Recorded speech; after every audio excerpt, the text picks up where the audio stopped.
I traveled to Japan for 8 days in total in May of 2026, and I had one goal: just chill out and vibe. This was not my first trip to Japan. It was my 7th, and my 5th since the COVID-19 pandemic. I have done a fair number of the tourist attractions in Tokyo at this point that I've largely had my fill of making that a priority for me for these trips. Instead, I approached this trip mostly with one goal: just relax, split time halfway between Tokyo and Kanagawa Prefecture, and just enjoy the time over there. And I mean, sure, I intended to anchor myself in places where I can do some touristy things, or so I have the option to do things that the gram or YouTube has made popular in recent years. But was I going to get bent out of shape if I didn't do them? No. That wouldn't be vibing, which would go against the goal of this trip, and I needed to hit the reset button anyway. I also just felt like this was the right approach, given the fact that I was traveling there during Golden Week, and I'll get into why having an open mind is kind of important if you travel during that holiday. Overall though, this trip was a blast, and it was one of my favorites, and in today's video I'm going to give you an overview of what I did, how much it costs, what to look out for when you're traveling during this time of year, and then finally I'll offer some perspective on other things you can do on a trip like this depending on your goals and a budget. My trip may not be how you want to experience Tokyo or the areas around it, but it may provide you with some ideas, and that's the whole point of this video.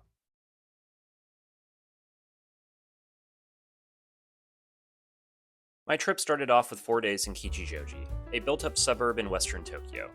It's not exactly known as a prime tourist spot, but it's a place I've fallen in love with. The area around the station has built up nicely with a ton of malls and restaurants for convenience. The south part of the station features Inokashira Park, one of my favorite free parks in all of Tokyo, and the station has access to the JR Chuo line, including a rapid train that gets you into Shinjuku in about 20 minutes, as well as the Keio Inokashira line, which the rapid train gets you into Shibuya also in about 20 minutes. It's a little out of the way, but still serves a lot of really good convenience, feels a bit more lived into locals, and it has a great urbanist footprint.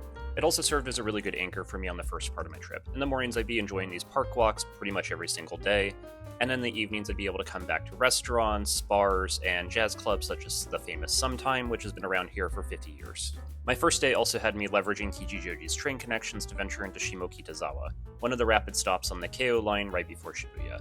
The neighborhood is famous for its vintage clothing stores and has a ton of pristine condition American apparel from an era where quality was, well, actually quality. That said, it's also something of a bougie or hipster neighborhood, and it's definitely used to foreign visitors as it's somewhat influenced by Western culture. The neighborhood itself is fun and has a ton of convenience, not to mention some great eats and places to drink. It's also a great example of how walkable Tokyo is, as I ended up walking around 3 miles from Shimokita all the way to Gotokuji Temple, a Buddhist temple in Setagaya Ward that is famous for the story about a cat, and a section of the shrine that has a dedication to the lovable and lucky Neko. Unfortunately, I did go down there during the peak of afternoon on a casual stroll during a holiday week, so the cat shrine was overrun with both tourists and locals alike, but I was nonetheless happy to pay a visit to the temple, which had wonderful groundskeeping. Honestly, the shrines in Tokyo are the thing I can't recommend enough. It's amazing how calm and peaceful things can feel when you're in this space through delicate design choices for structures or growth, and it just masks the fact that you're literally in the world's largest city. My second day had me leverage Kichijoji's JR connections, taking the Chuo line to Shinjuku and then transferring to another JR to go to Ikebukuro. Folks may associate Akihabara as the nerd neighborhood in Tokyo, but that's only partially true. Akihabara, or Electric Town, is a great destination for video game lovers and for a few themed cafes, as well as one of my favorite beer and a view locations in Hitachino Nest, and yes, it also caters to anime somewhat, but Ikebukuro is the real destination for anime fans. I've also heard a few locals describe Akihabara as the otaku town for boys and Ikebukuro as the otaku town for girls, and given the latter leans into butler cafes, K-book stores, and specialty K-pop boy bands, and some very particular kinds of manga and anime properties featuring 2 men who definitely are just friends, there's nothing going on there, I swear, I get that distinction, but I also don't think that's fair to Ikebukuro. Ikebukuro boasts the headquarters store for the Animate chain, featuring 8 floors of manga, knickknacks from a variety of properties, specialty floors, and even an exhibition floor with shows or art displays. It also boasts Sunshine City, probably one of Tokyo's most famous malls and, subjectively speaking, the best Pokemon Center in all of Japan. It has plenty of convenient chains for trying out a variety of foods, and it also has one of the honestly chiller parkos for upscale shoppers, including even a better Radio Eva store than the one in Shibuya in terms of selection. The west part of Ikebukuro also has some interesting entertainment options, including a variety of theme bars and some other surprises. My third day, and one of the benefits of staying in Kichijoji for this trip, was my one firm plan prior to coming to Japan, and that was to visit the Ghibli Museum in Mitaka. It was only around a 20-minute walk from my hotel, and I could get there via Inokashira Park, which I don't know if you got this by now, but I really liked this park, so I hoofed it, stalled for some time at some cool bakeries while waiting my turn, and then I queued up to enter at that time. I also covered this in my short for day 3, but I honestly have to say this is not worth your time and energy. Sure, the price is super cheap at only 1,000 yen, however, it was very clear that this museum was designed for the Japanese local and not the foreign tourist. It's also a bit of a nightmare to try to get tickets through the online queue system, so you can also just save yourself the time and hassle by simply not doing that. It'd also be best if tourists gave this place a rest, and if they're truly looking for a memorable Ghibli experience, they should instead be looking to get tickets to Ghibli Park in Aichi Prefecture, which is now fully open and all attractions are now available. Mitaka largely wraps up my first half for my vibey Japan trip, as I really did just lean into Kichijoji. I have joked that Kichijoji is the place that if I ever moved to Japan, I'd end up prioritizing trying to live in, and honestly, that's not really a joke. I just really love Kichijoji and honestly Musashi no City. It has plenty of convenience, quality, comfort, and access. It feels like Tokyo without feeling overbearing like some places in Tokyo can sometimes feel. My first night was in Yokohama, a city I've stayed in a few times now, and honestly, I think it's really slept on. Its access to Western Tokyo is just as good as staying in popular tourist hubs in Tokyo like Taitoku, the home of Saksa, and the Tokyo Skytree, but its price is substantially lower than the major hubs of Tokyo, and it's a super livable city. I'm also cheating a bit since a lot of the footage right now is not from my Golden Week trip, but rather from November of last year, but it highlights the fact that you're going to get some damn fine views around Yokohama, especially from the landmark tower if you want to go up to the very top. My stay in Yokohama was very brief and near the Minato Mirai line, which has a lot of access to the main attractions around Yokohama, including Chinatown, of which Yokohama's is proclaimed to be the largest in Asia. And yeah, it's large, but it's also a little high variance in quality, so I do recommend checking it out at least once. Just be careful if you're going to eat the street food. Folks who watched my shorts series probably know what I'm talking about at this point. Just don't be an idiot like me and assume any dumpling is going to be filled with molten lava, and tread carefully while eating those. The stay was also intentionally brief, as I only had one night in here that was booked with a non-refundable when some plans fell through, and honestly the main reason I was down here in Kanagawa Prefecture wasn't for Yokohama, even if I loved the city, it was for the Shonan coastline. For this trip, it was also my first time really spending any time in Fujisawa, and to be honest, I get why. It's more or less a suburb with a built-up station. The people here were nice, the random outdoor jazz performance north of the station was a cool surprise on the weekend, and the price of the hotel was shockingly cheap, like $55 a night cheap. But Fujisawa was secondarily a home base for travelers looking to do stuff in the area, and primarily a place where people live near a functional city and a station with access to Yokohama via the JR line and Shinjuku via the Yodaku line. It's got plenty of convenience around the station, which is a plus.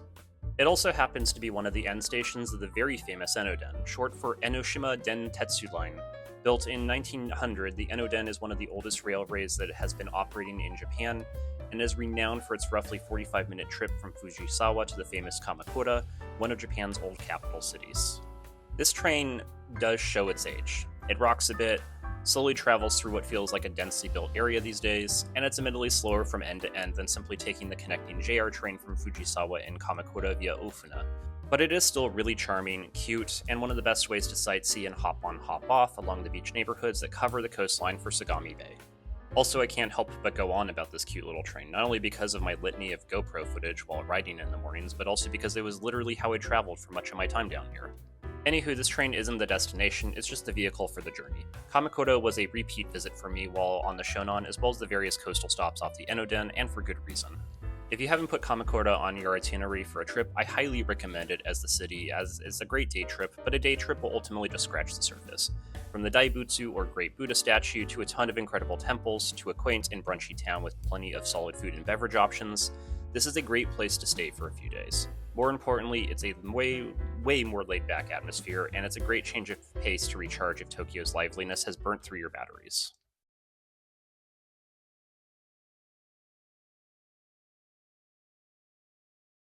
Okay, Rosey, you have literally 20 minutes of shorts on this trip, and you went on about the places again in this video, so how about some details that will help me figure out what my Japan trip could look like, you ask? Well, that's a fair request, and that's what this part of the video is all about. Starting things off, my round-trip flight was booked in early February. Everything all in was just $933. This was the middle tier booking option for Japan Airlines or JAL, and I could have technically done this for a little cheaper, but the middle tier offered enough for me that I wanted it, and I wasn't willing to cut it for a vacation just to save $100, but if you're on a budget, it's an option. I also do recommend checking out JAL's website directly. As a Seattle resident, Alaska Airlines is going to be my go-to, but oftentimes booking JAL costs far less at the expense of frequent flyer credit, and it's something to consider if you just go to JAL's website directly. If you are a frequent flyer status chaser, this will hurt your tiering for the year on oneworld, but it is sometimes way cheaper sometimes, and that's what I did for this trip. The alternative to get that frequent flyer credit would have set me back a few hundred extra bucks more on Hawaiian Airlines, and that's just not worth it.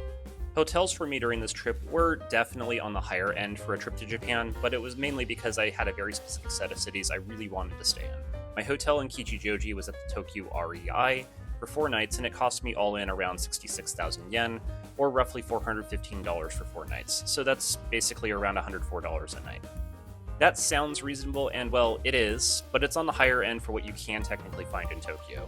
Capsule hotels are going to be an option if you are on a tighter budget, and they can go for about $50 to $75 a night in a very centralized neighborhood, and then business hotels can be found for around $80 to $90 in Tokyo. I also really wanted to stay in Kichijoji, and while this area has built up quite a bit and it's a little more affluent for a suburb city hybrid, it is still reflective of the fact that there's only a few hotels in the area and their rates show it.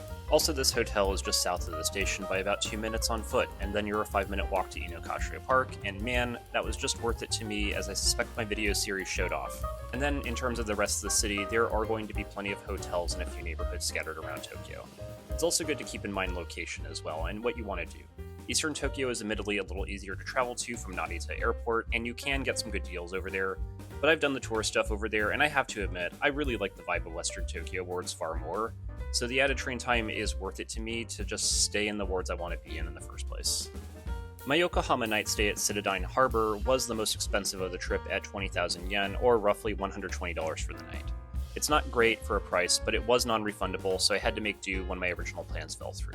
And for what it's worth, this was one of the nicest business hotels I've ever stayed in Japan, and it's right off the Minato Mirai line, and it was super walkable to Yokohama's best shopping attractions, Chinatown, and even the baseball stadium, so you definitely get what you pay for here. For some other Yokohama hotel options, though, I have stayed in a few different chains, including the Daiwa Roynet near Yokohama Koen, aka the baseball stadium, for under $70, the Breeze Bay near Sakura Gicho Station for around $80, which of course has AC, why wouldn't they if they didn't have the name Breeze in its name? And then finally, the good old 4 Points by Sheridan, which is about 10 minutes away from the big one, Yokohama Station, on foot for about $65 a night. These options, however, do lack this thing that we'd like to call a space, as most business hotels do, but it's really hard to beat good deals like that, and if you're on a budget, they're great options and you're not going to be picky if you can get a bed. And that's especially true for anything near Yokohama Station for that price, or off the Minato Mirai line, which becomes the line that takes you into Shibuya and Shinjuku with enough time, so there is a lot of built-in convenience with that price. Finally, my last 3 hotel nights were at the Almond Inn near Fujisawa Station, and that only came in at a whopping $155 for all 3 nights. Just over $55 a night is wild, but Fujisawa isn't exactly a tourist destination. It's a place people live, and a place where tourists travel through but rarely stay in. It was a good balancer for my budget though, and I do recommend looking for hubs with good rail connections like this if you're on a budget. You can still get around just fine and put more of those travel yen towards eating great food and entertainment. I'll also note that the Enoden does have a few options in terms of hotels or places to stay. I stayed in an extended stay makeshift Airbnb last fall, but summer bookings are hard to snag due to the beach being popular during Japan's notoriously brutal summer months, and it can get pretty cold off season as it was during last autumn. That being said, if you just want to vibe for a week or so, these sorts of options during off-season in this area can cover discounts if you stay for a week or even a month, so if you're doing a longer trip, definitely consider them. I must also be direct that while Kamakura is the main reason people want to visit this area, the hotels around Kamakura are a pretty bad deal, and I wouldn't recommend them unless you really just hate traveling to and from your main destination. But even then, I would probably just say, suck it up. Like, the train systems around here are so good and effective, you can easily stay somewhere cheaper. And then for the much thriftier, there are a few hostels around Kamakura and Enoshima, and those price points seem pretty good, but experience-wise, your mileage may vary. It may be great for a backpacker though, and having walked by a few of them, it's hard to beat their locations as they're all super close to the Enoden stations just to get around. Overall, when it came to hotels, my total for 8 days amounted to $690 for accommodations. That's 6,990 USD. It's higher than what it needed to be, mainly due to Kichijoji, but I wanted that for this trip, so there you go. And I honestly think you can get that total down to about 600 or so if you really wanted to without much issue, and even less if you're really trying to make your dollar, euro, yuan, or whatever currency you're converting to really work for you. Then there's food, and my honest roll-up of costs for food was probably around 25 bucks a day, if that. That's excluding coffee and beer, where my tastes are a bit, well, refined, as someone whose palate has become accustomed to IPAs, or as the memes sometimes refer to it, cat piss, but I do roll booze into entertainment since, well, it sort of is. Food, if you're sticking to Japanese meals, is extremely cheap. So, rice based meals, fish based meals, local veggies, that stuff. You can easily get by for under $20. If you want specialty stuff, or on the finer side of cities, or onsen hotel spreads, or Western food, you're going to have to drop some bills while you're here. But chains or cafeterias, aka shokudos, serve cheap lunches for around 1,000 yen, and most chains and some shokudos open for breakfast, and it's shockingly cheap for that meal. Like 500 yen cheap. 500 yen for an egg, a bowl of rice, some pickled veggies, and miso soup. For 500 yen.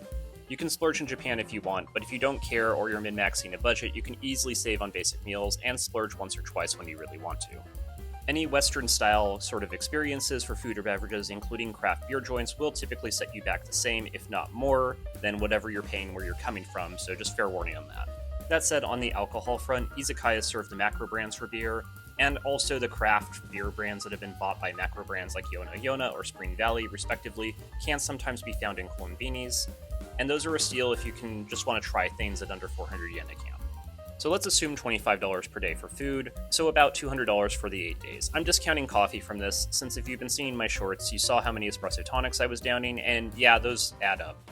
Let's assume $10 for coffee places each day for $80. Then $20 a day for beer, because I really like trying the regional cat piss, IPAs, and that's another $160 for the trip. All in, this is about $440, but for the same or even a tighter budget, you could easily be doing something like $250 over the course of 8 days, so if you really want to stretch it lower, you can. That just leaves one major bucket, which is transportation, aka trains. I wanted to cut my journey time down from Narita Airport to Tokyo, so I took the JR Narita Express, which does set you back about $25 to $30 one way, depending on the exchange rate. You can get this lower with the KO Skyliner or even the Narita bus to Tokyo Station, but You're jet lagged, adjusting to a new time zone, going to Western Tokyo or Yokohama or Saitama, then just splurge on the train. Please, your future self will thank you. Only consider the other options if you're staying near a place like Tokyo Station or popular first-time locales like Asakusa. As for the rest of the trains on my trip, I used entirely locals and rapids, so transportation cost was ultimately very low. I'd estimate it was probably around $10 a day, if that, for days I stayed in the same area, and then $15 when I had longer trips. Once I was on the Shonan coastline, my Enoden day pass set me back around 800 yen per day, or about $5. You really won't spend a ton on transit unless you're getting on and off of the trains constantly, or you're taking a bunch of cabs to and from places, or you're taking the famous Shinkansen to visit other regions, and that's where in-country travel can get a little bit more pricey. But if you're staying in or around your destination, this is going to be a write-off cost. We're just going to call the transportation roll-up a total of $10 per day, plus the Narita Express, so we'll just go with an even $100 for the whole trip. Alright, so overall that's flight, hotel, food, and transportation, and for my trip, this came in to around $1,940. But for the sake of completeness, we're going to go ahead and factor in some splurges. Let's say fancy coffee and craft beer, add $240 to that bill for my trip. I also took advantage of shopping while visiting. Spent around $200 on gifts for friends back home, then bought some nicer stuff for myself. My most expensive personal buy was a pair of Edwin denim jeans for about $100, and then a bunch of ancillary clothes and stuff from Shimo Takita Thrift Market or Uniqlo runs for around another $100. All in all, and just to give us a nice round number, I'm just going to go ahead and say that my trip cost me around $2,500 for 8 days.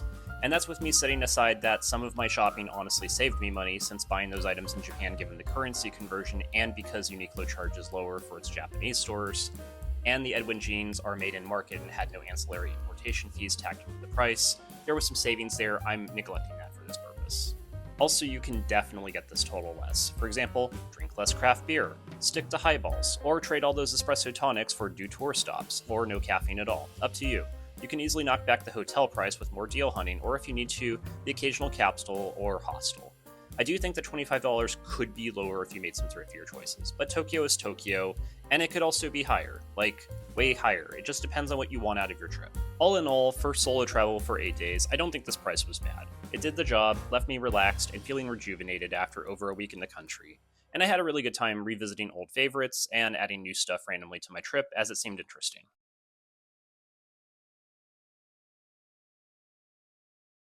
Alright, in this section, we're going to go ahead and cover the caveats for this trip that you should just be aware of if you wanted to mimic my exact time of year to go. And let's just get that one key caveat out of the way. I think I got a pretty good flight price and typical in the spring for one major reason, and that's because I ended up going to Japan during Golden Week. If you've never been to Japan before, you can get a price like that off season or even right before peak seasons as well. $1,000 booked 4 to 6 months prior to your trip in November as autumn foliage covers start to come out, but aren't in full swing isn't unreasonable. You can also get cheaper if you're willing to embrace a colder or drier Japan in January or February. Early May is a solid time to go to Japan for the weather, but if you've never visited, I honestly wouldn't recommend going during early May when I did for spring of 2026. Golden Week, for those who don't know, is a string of federal holidays many in Japan who do not work service industry also get. This can impact hotel prices, places will not operate on their regular hours, and you're going to deal with massive crowds due to a crush of tourists and locals also enjoying their holiday week. I ultimately made this work since I'm kind of used to going to Tokyo at this point, and I largely stayed out of the super major hubs, but even Yokohama Station the weekend of Golden Week really started to wear on me this trip. It can be very overwhelming, so if you've never been to any major Asian city, I would not advise this time in Japan as your first time. Consider instead November, January, or February if you want low prices, or if you are okay with just splurging on an expensive flight. The ideal tourism seasons are going to be in the spring for cherry blossoms, specifically March in most regions, earlier a little bit for southern regions, and then mid to late March in or around Tokyo, or the autumn, specifically that last week of November into December when foliage really starts to show off its red everywhere. Overall, this trip to Japan was a lot of fun. I went in with no expectations, and it delivered beyond anything I could have hoped for. But that was just me, someone who is stumbling through day to day with my rudimentary N5 level Japanese and basic reading, who has been to Japan over half a dozen times, and who is going to go back again in August, so I didn't feel like I was missing much here if there's something I really couldn't do during this trip. If you've never done a trip to Japan, consider more ideal times of year, spending a little bit more, or pick some opportune discount times if you really want to see the major attractions in the big three cities of Tokyo, Osaka, and Kyoto. And if you're just looking for some ideas on where to go or looking for some inspiration for your first trip, the description of this video is going to have some public Google lists, one that covers my last trip explicitly, and then one that just generally covers all the places I've been the last half a dozen times I've gone to the country. These lists include anything from tourist activities I've been to before, major neighborhoods, and some various places to grab food or more. You're welcome to give that a browse, and maybe it will help you figure out your trip if you're thinking of going. And that brings us to the end of my very first long-form video on YouTube. I hope this has been helpful for you being able to plan your Japanese trips. Be sure to tune in for more shorts around Seattle, and inevitably when I do go back to Japan as well. And then also just keep in mind that the YouTube algorithm, or as I'd like to refer to it as Algo-chan, really does appreciate it if you like or subscribe to my channel, especially if you really enjoyed this content, so that way it can recommend it when I do post new videos. So be sure to respect Algo-chan and give this a like, share, and subscribe if you liked it, and if you'd like to share it with some of your friends and family.